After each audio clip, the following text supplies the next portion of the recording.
राष्ट्रपति Nicolas Maduro का kidnap.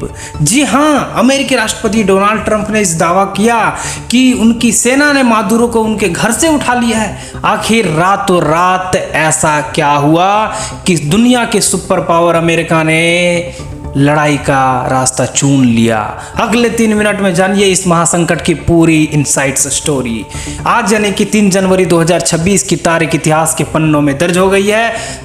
तड़के करीबन 2 बजे वेनेजुएला की राजधानी काराकास में एक के बाद एक 7 बड़े धमाके हुए। अमेरिकी एयरफोर्स ने वेनेजुएला के सबसे सुरक्षित माने जाने वाले फोर्ट्यूना सैंड ठिकाने को निशाना बनाया। अमेरिकी राष्ट्रपति डोनाल्ड ट्रंप ने व्हाइट हाउस से बयान जारी कर पूरी दुनिया को हिला दिया। ट्रंप का कहना है कि यह एक सर्जिकल स्ट्राइक थी जिसका मकसद लोकतंत्र को बचाना और नार्को टेररिज्म यानी नशीली दवाइयों के काले साम्राज्य को भस्म कर देना था।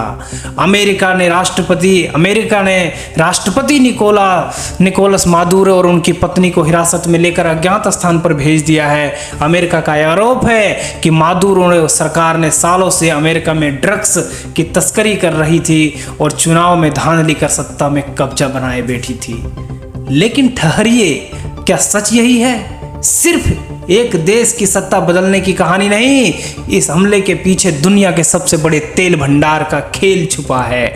वेनेजुएला के पास दुनिया का सबसे बड़ा कच्चा तेल भंडार है और जब मादुरो सलाखों के पीछे है तो सवाल उठता है कि क्या वेनेजुएला के तेल पर अमेरिका का कब्जा हो जाएगा?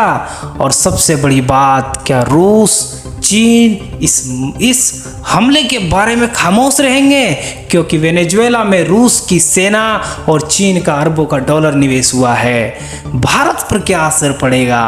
अब सवाल यह है कि 7 समुंदर पार हो रही जंग का भारत पर क्या लेना देना है?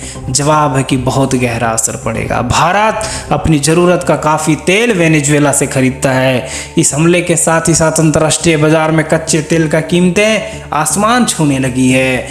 अगर यह तनाव लंबा चला तो भारत में पेट्रोल और डीजल के दाम आपकी जेब पर भारी पड़ सकता है। इतना ही नहीं, भारतीय शेयर बाजार में आज भी भारी गिरावट देखा गया।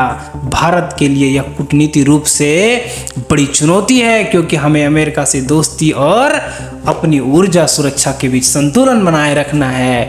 वेनेजुएला में इमरजेंसी लागू तो कर दिया गया है। मादुरो अमेरिकी के कैद में है और दुनिया तीसरे विश्व युद्ध के डर से कांप रही है। क्या यह हमला एक नई शांति की शुरुआत है या फिर एक विनाशकारी युद्ध का आगाज है?